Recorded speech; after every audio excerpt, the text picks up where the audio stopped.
Okay, here we are at the JFK Memorial Plaza, and this is our last video of the week. Some interesting things about this, what you would call it, monument or memorial. Just so you understand where it's at, we did one of our videos, one of our very first videos, in front of this courthouse. This is the old courthouse, the original. That red brick over there is the annex building, and then you see through there, you kind of see that pergola there across the street. That's the beginning of Dealey Plaza. So we're right downtown. So let's talk about this monument here. First of all, there are, as you can see here, written tributes to JFK, and the monument has some traits to it that were designed intentionally. This monument has become a central point of the city's cultural heritage. This monument is one of the things tourists or people coming to see Dealey Plaza, they almost always make it a point to come see this monument. This was land donated by Dallas County for the purposes of this monument.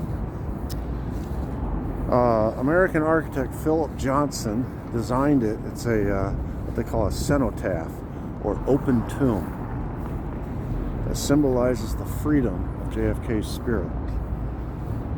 As you can see, the memorial is a square, and it's designed to be a roofless room, 30 feet high, 50 feet by 50 feet, and it sits in the middle of the block with narrow openings facing north and south. So here are the narrow openings. I'm going to go in and show you the inside. You see as you walk in,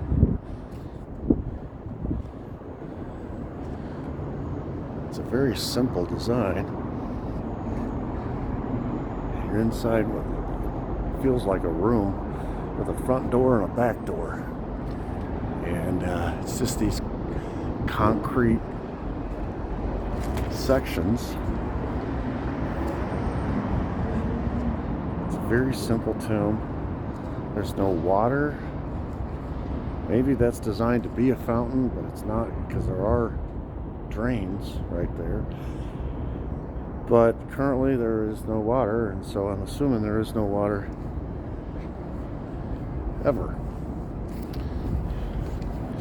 On the entrances and exits, you see these circular patterns. I'm sure that's symbolic of something on both sides.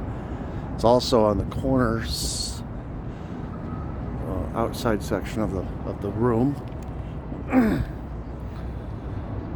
The walls consist of 72 precast white concrete columns, most of which seem to float with no visible support, 29 inches above the ground, as you can see here. 8 columns extend all the way to the ground, so there's 2 on each corner, acting as legs that seem to hold up the monument. Each column ends in a light fixture. Okay. So at night, the lights create the illusion that the light itself supports the structure. So at the bottom of all of these columns that are free floating, that don't reach to the ground, there are light beams that hit the ground and make it appear that the light is holding up the box or the room.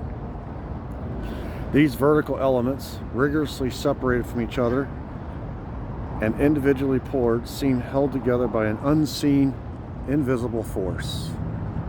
The architect once called it a magnetic force, and suggested a connection to the charisma of JFK. Aesthetically, as I mentioned, it's very simple.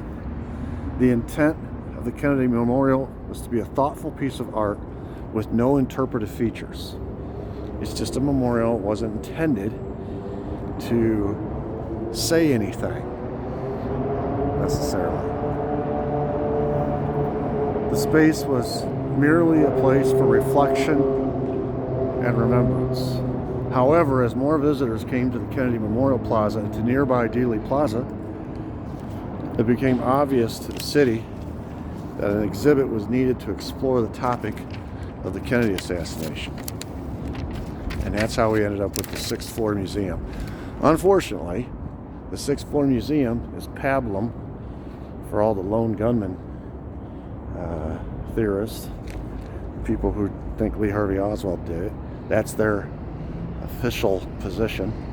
And so they fight very vigorously against